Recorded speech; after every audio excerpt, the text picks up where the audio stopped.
close your siddur for a couple of moments. Either put it on the chair next to you or let your mom hold it for you for a couple of minutes.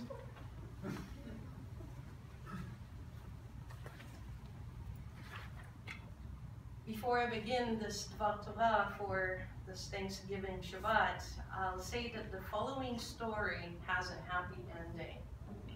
It's really important to keep happiness as our motto for this evening. Many years ago, my beloved brother Amit, who lives in Israel, came to visit Dave and me here in the United States. During that visit, tensions between us flared up. We had a terrible fallout. My brother ended up leaving our home, and a few days later, he flew back to Israel. That was a terrible time for us both. We were estranged for nearly 2 years. We did not speak with one another, and the distance between us felt incredibly wide, both physically and emotionally. I missed my brother so very much. Amit, by the way, it means a friend in Hebrew. Amit has always been one of my best friends, a great confidant and support at different stages of my life. My heart was aching to reconnect and reconcile with him. One day, I decided that enough was enough. That day was actually the family-oriented Thanksgiving holiday. In lieu of our biological family who lives too far away, my husband and I have been celebrating Thanksgiving with our chosen family who live nearby. 2 other couples, are very dear and close friends. The cozy family-like celebration evoked in me such longing for closure and renewal of connection with my brother. Fearing rejection, I prayed, asking for support and strength for my spirit. I simply surrendered my resistance, my fear, and my anger into the hands of God. I sought divine intervention because I didn't know what else I could do. In other words, I followed the affirmation to let go and let God. From a peaceful place in my heart, I called Amit that night. We talked for nearly 2 hours over the phone. We each apologized for our part in that falling out, and thankfully our quarrel was over. The next morning I woke up early and a new melody just came out of my soul. I sang a song of gratitude, Moda Ani, I give thanks.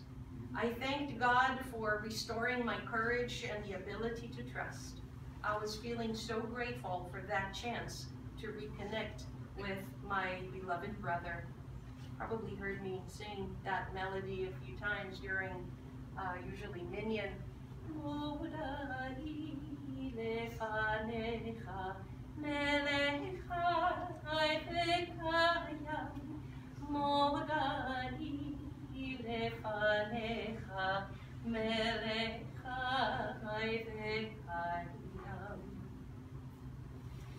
Since then, the connection between Amit and myself has grown even stronger than ever. Our dispute eventually led us to a closer bond, both emotionally and spiritually. I believe my prayers for divine intervention were answered. And why am I sharing this personal story with you? Because this Shabbat is on Thanksgiving weekend.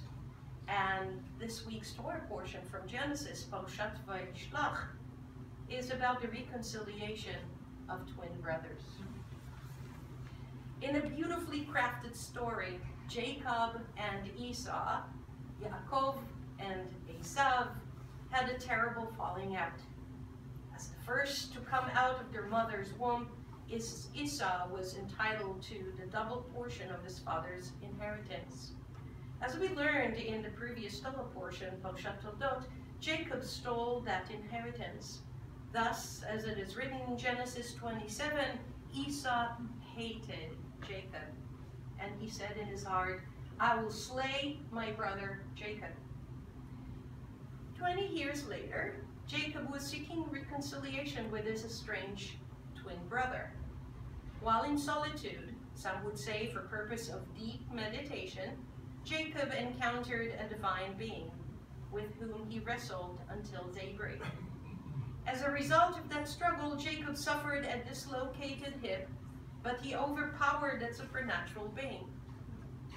The angel, or divine presence, bestowed on Jacob a blessing with the name Israel, which means the one who struggles with the divine. It is very possible that Jacob, or Israel, was praying and struggling within himself that night. Perhaps he was trying to figure out how to deal with his own fear and resentment. Who knows? Perhaps he prayed hard for divine intervention. In the end, when the two brothers met and saw each other, Esau ran to greet Jacob. They embraced, fell on each other's necks, they kissed, and shared tears. And later, after Esau refused to take the gifts that Jacob offered him, Jacob told his brother the most beautiful words spoken by brothers in our Torah. No, no, Esau, I pray to you, if you would do me this favor, accept from me this gift, for to see your face is like seeing the face of God. The brothers parted in peace. I love the idea of divine intervention.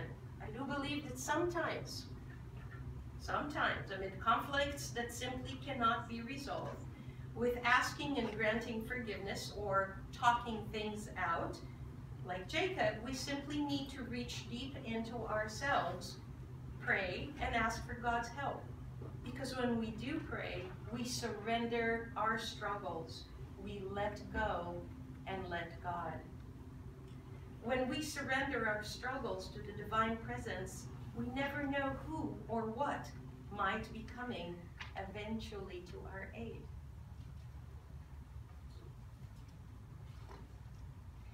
And in this day and age, with acts of terrorism infiltrating our world, perhaps understanding that the hatred and animosities between our people and others, Jews and Muslims, Arabs and Palestinians, will give us some solace. Perhaps our modern struggles reflect the struggles between Isaac and Ishmael and Jacob and Esau. Perhaps understanding these parallels can help us choose to put down our weapons and pray for divine intervention. And perhaps it is up to us to find a way to reconcile with our contemporary siblings and neighbors. Maybe, just maybe, old ways of war and hatred just do not work for us anymore. Maybe surrendering our hatred and fear, praying and asking for divine intervention is the only way to go. As Rabbi Levi Yitzchak of Bardichev said, whether a person really loves God can only be determined by the love that person shares with others. I made up with my estranged brother Amit, and a song of gratitude came out of me. Jacob made amends with his brother Esau, and to express gratitude, he built a holy altar and named it El Elohei Yisrael, God, the God of Israel. Maybe, in reading and being inspired by this week's Torah portion, we're given a sign to call out to El Elohei Yisrael and ask for peace with our brothers and sisters, sons and daughters of Esau. Is it really hard to imagine a day when we don't hate one another anymore, and that perhaps that divine intervention is finally here, ready to manifest itself through the power of prayer? Before we pray together for peace and tranquility for the nations in our world, I also invite you to look inside of yourself. Is there a brother or a sister or another estranged family member that you wish you could reconnect with on this Thanksgiving weekend? If so, why not do so? Why not do so tonight or tomorrow morning? I invite you now to close your eyes for a few moments as I read a short prayer for true peace, an ending for bloodshed in our small world. It is based on Pray for Peace, taken from the URJ's website.